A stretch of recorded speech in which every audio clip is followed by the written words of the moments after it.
Hallo, agus fáilte rascú trí seascad. In programmach BBC ALBA ha dul go cria scíalchan na boranich ingantach an is sul spórs na ALBA. Is me Iona Ballantyne agus ha mi gleich tòiseachadh ra go bhfuil Hollie Davidson callrooms in studio. Sé a bha Cluich Rugby agus inis na rèitire son rugby na ALBA. A program scanneal éile an gheibh nocht. Cluinnidh sin bh creaadair agus té ha Cluich balcóise son Dulwich Hamlet, DJ Monki, Lucy Monkman, mhìos heichise a gheibh mhìos. Le Farpais Sia Dùthchannan an Bann a tòiseachadh aonaichte a-rithist, bhí sin cúteach go bhrún cluicheadair rugby na ALBA Lana Skeldon. Agus Cluinnidh sin von rèitire Australianach Amy Perrett a chiad foranach a bheith osciún game Super Rugby. Hollie, welcome to 360. Thank you very much for having me. Can you just tell us, for those who may not know yet, a bit about your career from player to referee? Yeah, so I made the transition to refereeing in 2016. I played rugby through sort of youth into my teens, and then just due to injury, I took up the whistle. I saw probably more opportunities in refereeing than my playing at the time. So since then, I've been with Scottish Rugby, and I got contracted with them in 2017. What happened with your injury? Because at the time you were with the Scotland squad. So I'd been struggling for a couple of years with a dodgy shoulder, and I was supposed to make my first international bench debut, and we'd been doing a training game the Friday before we were supposed to fly out. And I got another injury on the shoulder, which resulted in sort of surgery and more surgery. So that kind of just culled that career. How were you feeling then? Because at that point, were you kind of thinking, yeah, I'm going to go on and play for Scotland? Yeah, like that was my big ambition. It's what everybody wants to do, play for your country.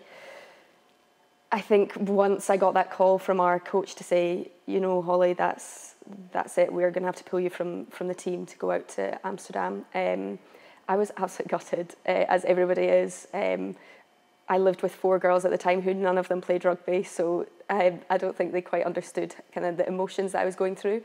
But that probably helped me to get back on the horse and get back out and back into sort of real life instead of wallowing in heavy disappointment. Did you ever imagine back then that you'd still be involved in rugby at such a high level? I think I would still expect myself to be involved in rugby. Like, I love it. I love it as a sport. I love the culture that surrounds it. I love the family ethos of it.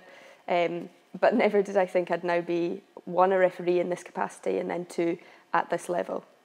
I guess as a player, you'll have experienced all the highs of winning, the lows of losing. But what sort of feeling does being a referee bring you? Very different. It's quite lonely at times, and there are huge elations with regards to appointments. If you get appointed to a really good game, or if you're appointed to a final, the feeling is great. It's like winning with your teammates back in the days. However, you also have to have that awareness in yourself that when you go out and you blow the final whistle, there's always going to be a team that has won, and there's always going to be a team that's lost, and you have to remain very aware of your situation. And yes, it's been great for you to be in the middle, but you're just there to facilitate a game. So even though when you come off, you're happy you've done it, and hopefully it's gone well, you're probably always aware that someone has lost, and there's always those kind of dampening feelings. So it's very bizarre. But at the same time, the memories you make from rugby and refereeing have been amazing. Brilliant, thank you, Hollie. Ha Amy Perrett na mes na boranich a hair cluicheadair mar rèitire. Bhí osciún cúrsteanach Farpais rugby na Cluinnidh ana dábhíle sa caitear, thuúlaigh gheimich in Olympicach dábhlíonna station. Sé meach go a bhéice har tíle gan spórs agus thuair sin fachgalóir in seachcinsa gus brín me géin.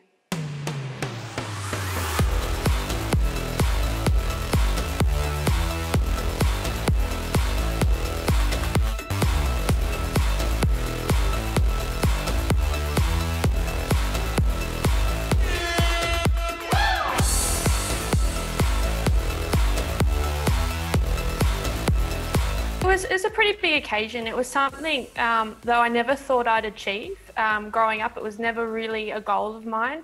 And as I reflect and look back at it, and I think it's mainly because I never saw another person like myself in that position. So anytime I've achieved anything in refereeing, particularly in the men's game, it's always come as a bit of a surprise, but an opportunity that once it's been there, I really wanted to take and do well at, and be that kind of role model for young girls coming through. It was a really good week for myself. Like, we tried to, in Australia, we tried to keep it under the radar till the very last minute, just so I could just do my normal thing. And that was the big focus leading into that game, was just to really enjoy the experience. And it is your first one, and so you get away with a bit more. So don't put that pressure on you, on yourself. And that's what I did. I went out and just treated it like any other game. It's probably good. With it being COVID, there wasn't a lot of people in the crowd to kind of make you nervous. And yeah, that's how I just tried to treat it like it was any other game, and just enjoy every moment of it. I've got brothers, and I've got a twin brother, and you know, I love playing rugby so much, and it was hard to be on the sideline and watch them continue to play while I couldn't. I used to try and train with them as much as I could. And my parents tried to get things going, some girls' tournaments going, but it never was enough to have a proper tournament. So yeah, it was really frustrating. I eventually went back and played 1 year of senior rugby when I was 17. And I think that was a bit of a turning point. I enjoyed playing, but I got injured a lot. And that's when my refereeing I started to get noticed as a referee. So I think that's where I was like, okay, I had another crack at it, and now I'm just going to go down the refereeing path.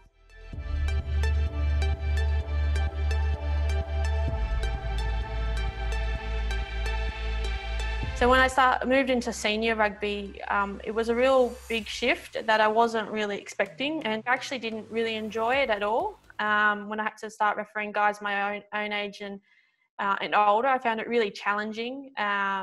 Being a young girl, I was only 18 at the time, not comfortable in my own skin, it made it a lot worse. But I was lucky. I had a couple of mentors who held quite senior roles within rugby with where I'm at in Sydney, and they kind of tried to protect me as much as I could. You know, you always have some bad experiences, and I've learnt from them and got more resilient and helped me build my character. Once I got through that and started going higher in the ranks, the guys, I guess, they're a bit more accepting of having me on the field. And again, I started to feel more comfortable and started to enjoy it again. And when you have opportunities to travel, I think that was a big motivator to keep me going, because I enjoyed traveling the world and meeting new people and having all those different experiences. So I think that's what got me back into wanting to continue and pursue refereeing. I can see that with the younger girls coming through, they've just got so many more opportunities now that I wish I had when I was their age. But I reflect now, and I think they might not have got there if I didn't put in the hard work coming through and showing that, you know, girls are just as capable as guys if they've got the experience. And even the women who went through before me as well, they got it a lot worse than I did. So I think each of us are all trying to continue to pave that way, and hopefully one day they won't have to deal with that. It will just be a normal thing. Let's go!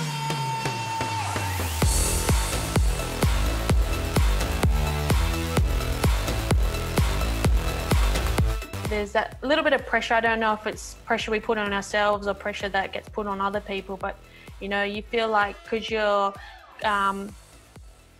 creating this pathway or helping create this pathway for female match officials, that if you stuff up, then that could put the next lot of girls back another couple of years, 5-10 years, you know. So yeah, I'm very conscious with how I am on and off the field, and the leadership I show to the young girls coming through, give them advice on how to tackle these kind of things and learn from my experiences. Before I had my son, you know, rugby was everything. And I think I put a lot of pressure on myself because that's essentially what I had. But like after having him, I've got a bit more perspective on life and a bit more balanced. because I've had to have it.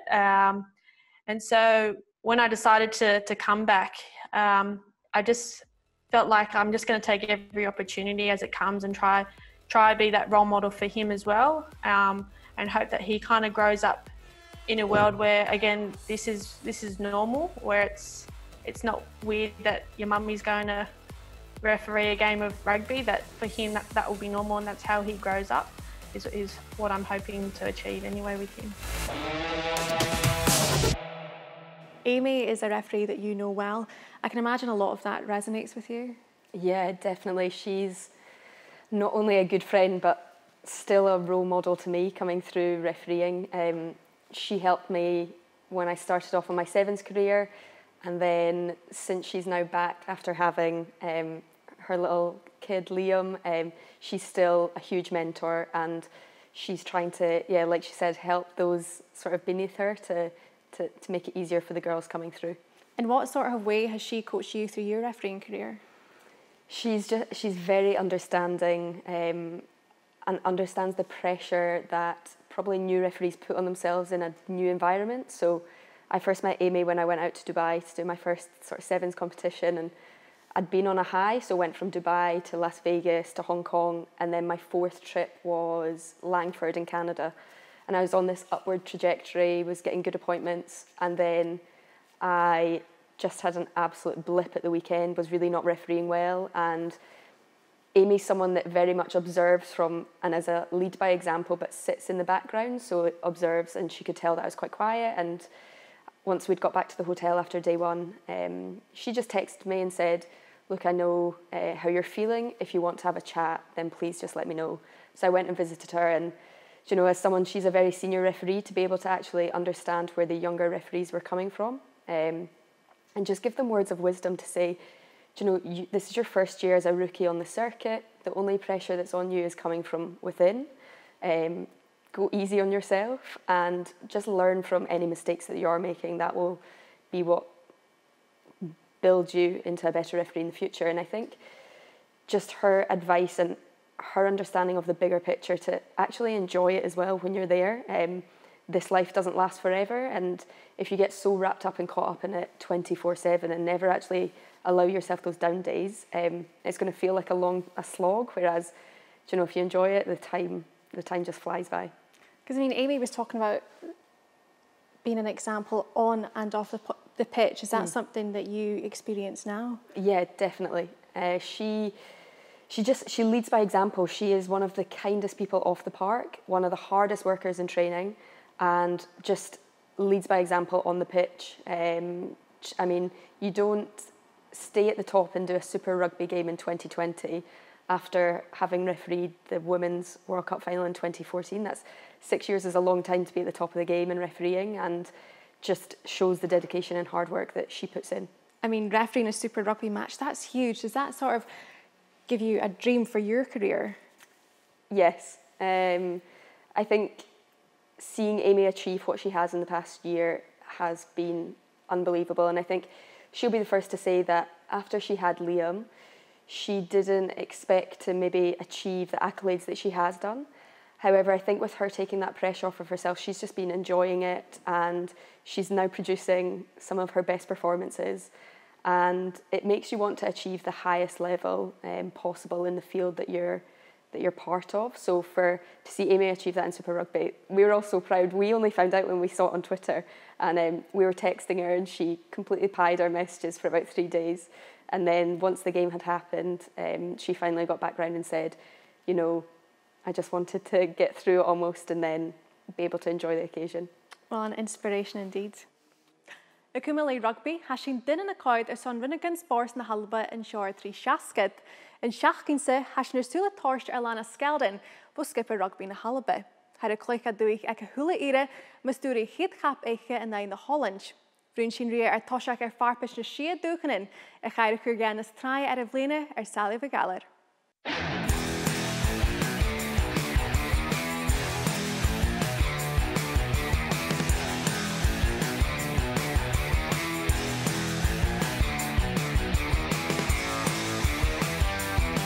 Son lú chléisichas an bí hat an jéfar ita tréna gavas seo Cluinnidh skipper agus tréin san glasach na dúnar I bhí caitear I deireadh.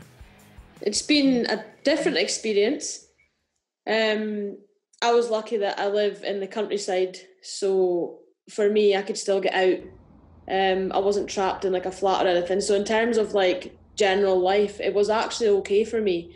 But training wise was difficult. Being stuck yourself, it's quite isolating. Not really knowing where you're at in terms of like fitness and stuff. You're going through these sessions and hoping that it leaves you in a good place, but you don't really know how you're doing. So yeah, it was different, but I think I was lucky in terms of where I live, so I'll take that. I think when you're in that team environment, you do have that competitive edge, but also you have people to compare yourself to, so you always kind of know where you're at. But also not having a coach around to guide you was difficult, because obviously they give you feedback and they can guide you where you need to go, whereas during lockdown, obviously when the staff are put on furlough, you're essentially left to your own devices, so it was very challenging in that respect. It ha an tòiseachadh an rugby cúsnas cruaie na grúnspór san ile. Halana a caitear go an dúlan le hín cearscotadan ag aman an tron glasach. I think I speak for everyone when I say this. There was definitely days that were like that you just had zero motivation and it was very difficult to get out and do the session that you had to do. But I think because we've got such a big year coming up, and I think because we're driven by the World Cup qualifiers, the remaining Six Nation games, I think having that long-term goal to aim for, that certainly kept me going, and that was the main motivator for me, if I'm honest with you.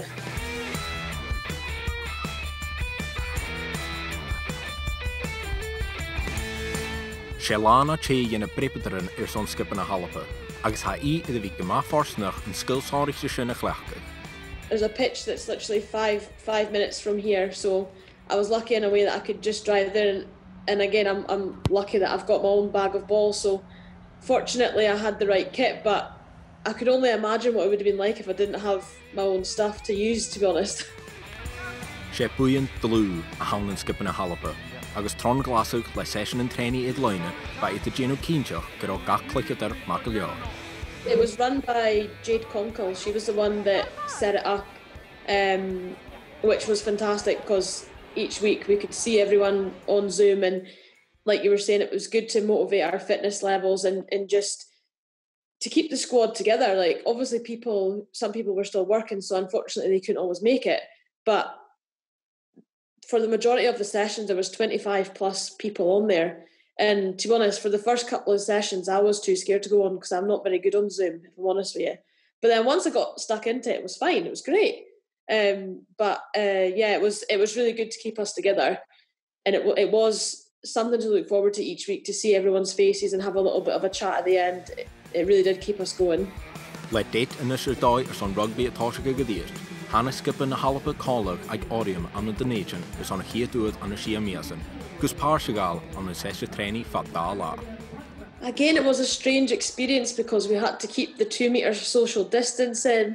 We had the face mask or your snood on for pretty much the whole time, for the whole of sessions and stuff. So it was amazing to see everyone, but it was very strange not being able to go up and give your friends a hug or a high five, or just being able to sit next to them and just have a conversation. Like being 2 metres away from somebody is very strange, like when you're used to being pretty close to them and stuff. So it was different, but in terms of the training itself, it was amazing to be back in the full team, and everyone was so excited. It was great. It was a really good weekend. As sé bhí gemichan Farpais na Sia Dùthchannan agus gemichan Jessica cúpan an Cluinnidh is aonaichte, ha an skipa a fáin téisiil son stocha na mhìos as cutarmiche na deireadh rugby. Even in that camp there, everyone is so driven and so motivated to get there. I think the 2 Six Nations games before the qualifiers is a fantastic way to get straight back in there. But yeah, everyone is on the same page and everyone is so driven and competitive. They want on that squad list, and I think it's great. There's competition across the board, and like I said, like what more could you want to motivate yourself than a World Cup qualifier, really? it would just be overwhelming, to be honest with you. It's been a dream of mine since I was like knee high. I don't really cry it much, but I think I would definitely shed a tear when we qualify for that World Cup.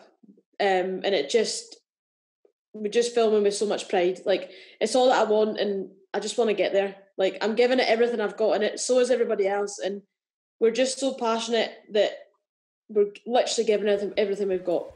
But yeah, I'd be so proud of the squad if we could get there. But yeah, I would definitely be shedding a tear, and that doesn't happen often. Hollie, as we've seen, so much has changed for so many people during this pandemic. How has it changed for you? For me, it's just that there's been no rugby at all. Like Lana said in her VT, it's great to finally see some fixtures on the horizon. I think that lifted everybody's spirits. So yeah, just can't wait to get back out there. And as Lana was saying, she actually said in the VT, when we qualify for the World Cup, it's so important for Scotland, isn't it? It's huge. I love that positive energy that they have. I think I'd be absolutely over the moon for the girls if they were able to qualify, and I just think it would change the sport in Scotland. It involves everybody, and everyone buys into the sport if they can see it being played in the biggest competition in the world. So if Scotland qualified for the World Cup, I just think rugby would be, the participation levels would just go through the roof, which is what everybody wants. And I guess similar to like the football, the Women's World Cup, there was so much chat around that. That's kind of really what rugby needs here, isn't it? Absolutely. I remember coming through to Hampden and watching the Scotland warm-up against Jamaica, and it was brilliant, like the coverage, everybody getting into Hampden, and then when it was obviously on BBC ALBA, all the games, when it was out in France, it was fantastic, and you just wish that the same will happen with rugby. But I guess for Scotland, first up, they do have the Six Nations to finish. That is going to be quite tough for them. I think it's going to be tough. However, I think if the girls see those games as opportunities to try stuff going into the World Cup qualifiers, the Six Nations now, the games coming up, kind of don't mean too much. It's more preparation and game time for the girls together, so that it puts their best foot forward come, December for those World Cup qualifiers. And what about playing under a new head coach? Is that going to be quite tough for them? Hopefully not. They're used to Brian. He was the assistant coach before, so he knows the girls well, and I think a lot of the structures have stayed the same. So as long as, I have no doubt the girls will be given their all no matter what coach they're under. And for you personally, do you have your eyes set on the World Cup too? Yeah, hopefully we'll get there. So in 2017 was the last Women's World Cup, and I'd only just really started refereeing, and I got called up to be an assistant referee back in Ireland in 2017. So hopefully in New Zealand I'll go as a referee. So we found out selection for that in April. Because you are going to be refereeing at the Olympics, but just so devastating that was postponed too. Yeah, so at the moment that's in the calendar for the end of July going into August. And then I think we'll maybe get 1-2 weeks off, and then we'll be down in New Zealand for about 8 to 9 weeks, depending on selection. Well, here's hoping. Thank you. Etrabhína Cluicheadair is sás an a fasan agus a cluicheadair cóise, ha Lucy Monkman comasach lava Hyundai gurúts an bí. Aonaichte mar DJ Monki, ha Lucy a bhí cuairs cóirí Stormzy agus a cluiche Glastonbury. Ach mar a hasín a bhí Cluinnidh Mhuirpe, se bal cóise an gulmór na bethe.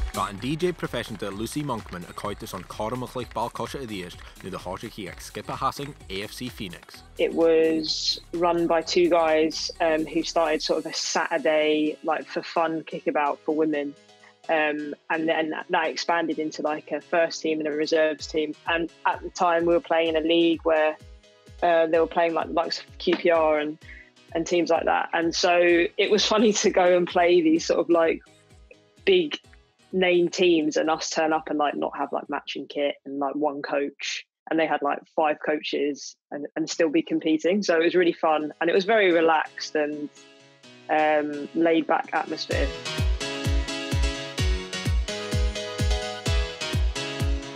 Le AFC Phoenix a caitear san oirtas a dhéanú hanagus go Cluinnidh Dulwich Hamlet gus a chéad skip na Bann acha a chudaid bhóg. A few senior players had gathered together and thought, you know, we really want to take the club to the next level. We really want more financial support to be able to do that.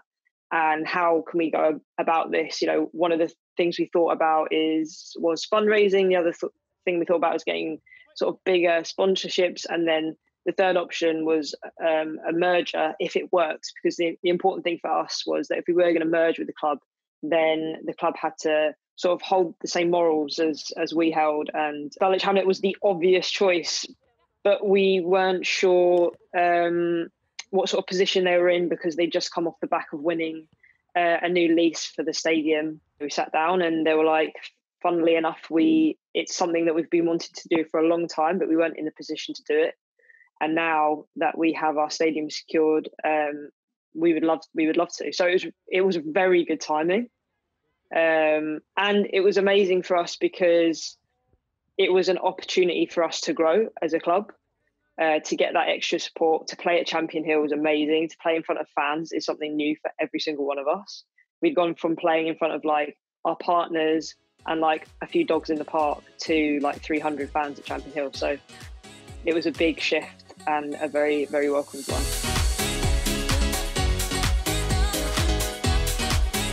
Far na parke, ha Lucy aonaichte mar DJ Monki, les Stormzy agus Annie Mac in mis na ceolatarin a ha iad bhí còmhradh.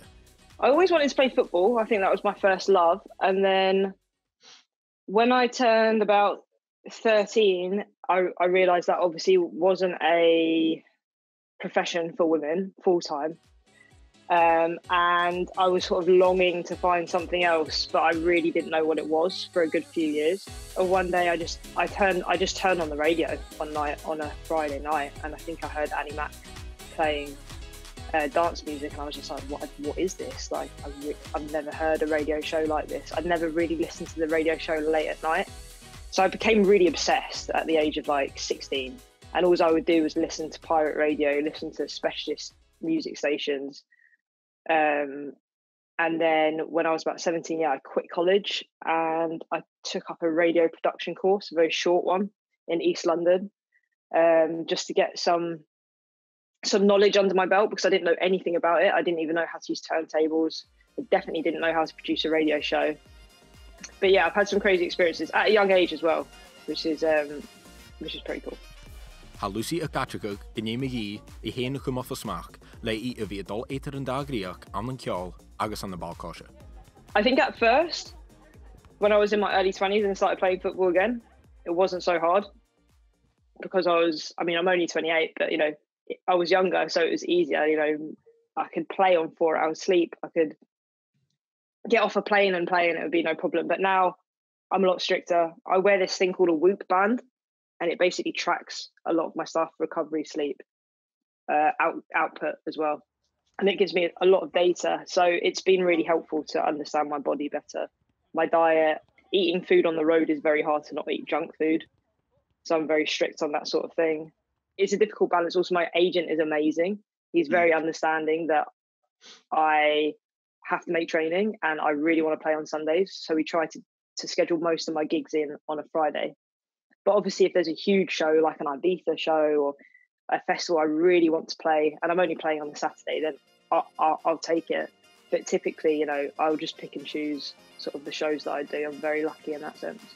I would love to play a gig at Champion Hill. That would be amazing. That would be so sick.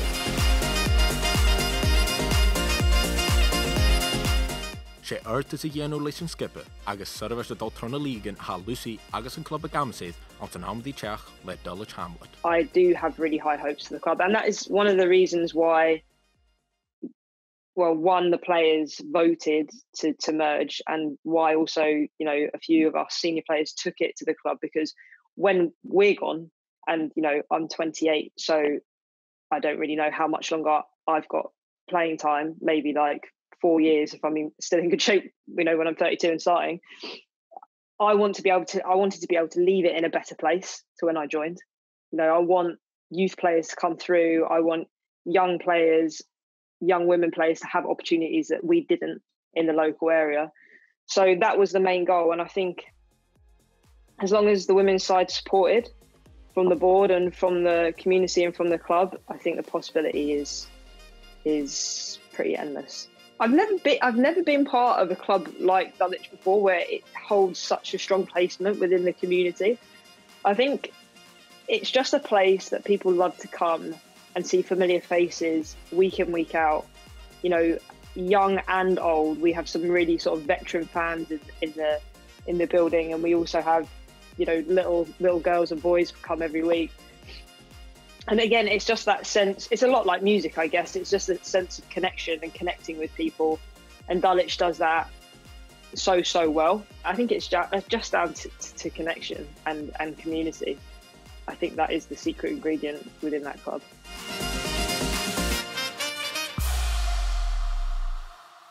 Hollie, Lucy is such a great role model for girls coming into sport to see that you can play and have a great career. Yeah, definitely. I think to be able to play the sport that you love, but also have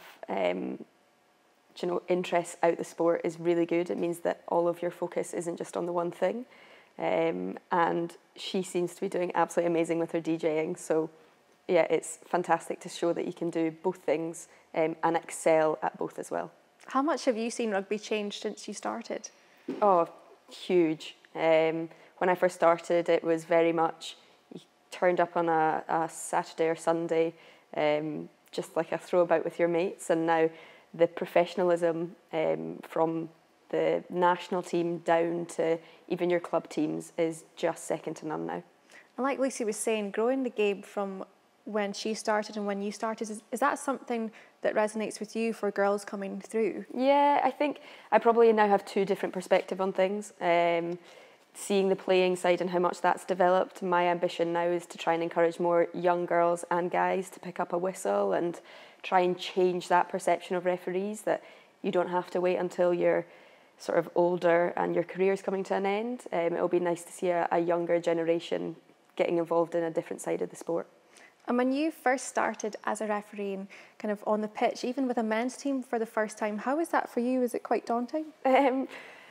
I wouldn't say daunting as such. I think first time refereeing was nerve-wracking, whether it was minis or a full men's team.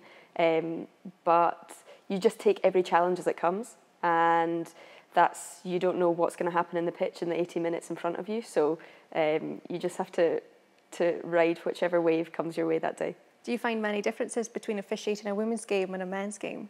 Not so much. It's two different games, I would say, different challenges, but I equally enjoy both. And I wouldn't say refereeing it is any different, no.